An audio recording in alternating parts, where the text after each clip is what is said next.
go to 24 Hour News 8's Joe LaFurgey now, live with breaking news on Grand Rapids Southeast Side. Joe, what's happening out there? We are in the 1200 block of Orville Southeast. First thing first, I want to show you the house fire. One person was inside when the fire broke out. They got out okay. It was a woman. She was able to get out okay, though, able to walk out on her own before firefighters, even as firefighters arrived here. She got a little bit of smoke. She's in that ambulance you see just down the street right now, getting treatment. The fire chief on the scene tells me that she's probably going to be okay. So far, she's actually refusing treatment, so it's still up in the air whether she's even going to go to the hospital or not. But here's the unique thing about this fire. Right now, they don't know how it started. They don't know where it started. But when firefighters arrived, they found out they essentially had a hoarding situation.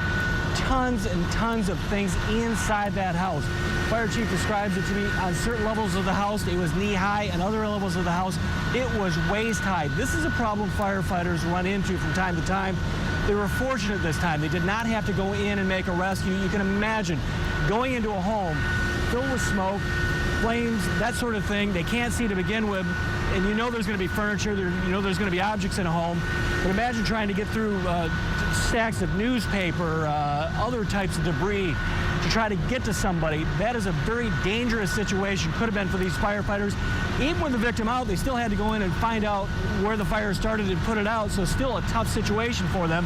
They had to try to wade through all the stuff in this house, all the debris. And if you look up that second window, the second floor window, you can see some of the things in that house.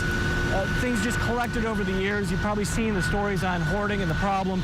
The fire chief tells me they do run into this from time to time. She describes what it was like in there. We're going to bring that to you later today on 24 Hour News 8. But for right now, I want to let you know that everybody, the one person inside this house, got out okay. A little bit of smoke inhalation. She was out by the time firefighters arrived. She's going to be fine. Fire crews remain on the scene. Several companies, they'll be here doing an overhaul and getting the place cleaned up and getting through that. And that's another thing. This is going to be a lot of extra work for the firefighters because they have to take all that debris that's in there that might have caught fire and pull it through and make sure that's out so it doesn't spark another blaze. So one of those interesting things that firefighters run into, and we're going to, again, talk a little bit more about this later today on 24 Hour News 8. Right now, we're live in Grand Rapids. Joe LaFurgey, 24 Hour News 8.